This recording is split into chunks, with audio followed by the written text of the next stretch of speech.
The Rampaging run just put not only all dive coasters but even giga coasters on full notice. This B&M dive coaster's height is something that can't actually be believed until you see it in person. I'll talk about that, its comparison to other dives, and the single factor that makes it stand out. My name is Avery, and this is United Coasters.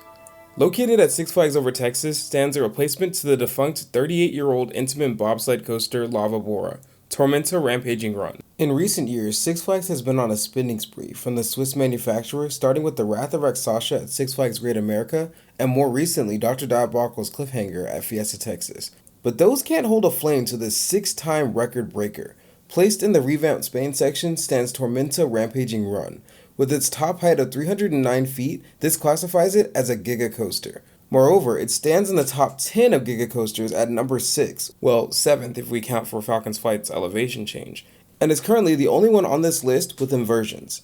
Along with that record, it now holds the world's highest immelman at 218 feet and the world's tallest vertical loop at 179 feet, dethroning the previous holders on Yukon Striker at Canada's Wonderland and Flash at Land of Giants in Shaanxi, China, respectively. Tormenta is made by B&M, and as such, it's a capacity machine. With 3 rows of 8 across seating, it can hold a max of 24 riders a train, and with 2 trains running consecutively, that's 48 riders in 8 minutes, give or take.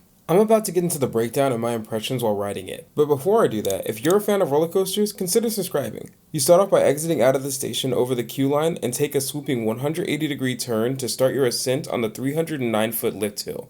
This incline is massive, and even with an accelerated lift, you can appreciate just how high up you're getting. At the same time, the ride audio has a sort of chant like people do akin to the famous Running with the Bulls in Spain. Upon getting to the top, you begin your panoramic view to the left, overlooking the parking lot on the right and parts of what's to come of the ride on the left. At the end of the turn, you slow to a stop and begin to lean down your 285-foot drop at a staggering 95-degree angle. When I rode this, I was on the far right in the middle row, and even then, all I could see was the ground below me when looking straight down. Before you can get your bearings, the ride descends the drop, reaching its max speed of 87 miles per hour before rising you into the 218-foot tall immelman. Tormenta twists you out to the left and immediately dives you into its record-breaking 179-foot vertical loop. You then rise up over the queue line, cutting sharp left into the mid-course brake run. Exactly like that first drop, Tormenta slows down until it gets you into that final edge of the brake run. Then it just drops you into that second immelman. That then lifts you into a winding cutback and then a slow turn to the right, back into the final brakes.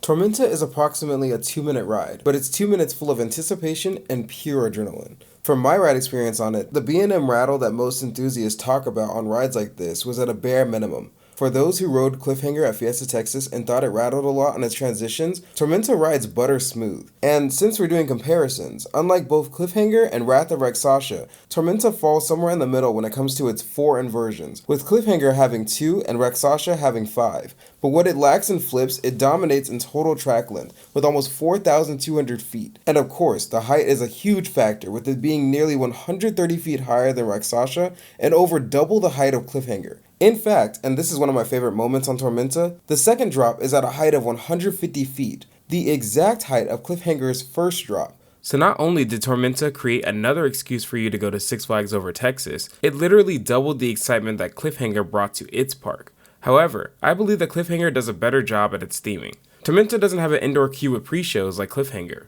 but regardless, the throughput was fast. I rode this coaster about an hour after rope drop, and even after a couple of hours in the park, Tormenta consistently had a 45-minute wait time. Going back to its light theming and queue, Tormenta sports ivory-colored tracks and brownish-gray supports. Its trains are a combo of red, black, and yellow, and overall the queue is synonymous with Spanish theming throughout the Spain area of the park. The queue is a mix of switchbacks that go under its station. That placement allows for free pass-through lockers before heading up the stairs to the loading station. Overall, Tormenta Rampaging Run is yet another crowd pleaser that I still can't believe is a real coaster when you're looking at that height. I mean, it's the first thing you see when you go into the park now, standing high up above the parking lot, and even shadowing other coasters in its presence like Titan at the same park. I haven't found a place for it on my personal all-time rankings yet, but I already know that it far exceeds Dr. Diabolical's Cliffhanger in execution and in general magnitude. If you've been on Tormenta and want to add to the conversation, go ahead and like the video and leave a comment. And if you made it this far into the video, it would be cool if you could subscribe and be a part of the channel. Lastly, I just want to say thank you for watching, and remember to stay united.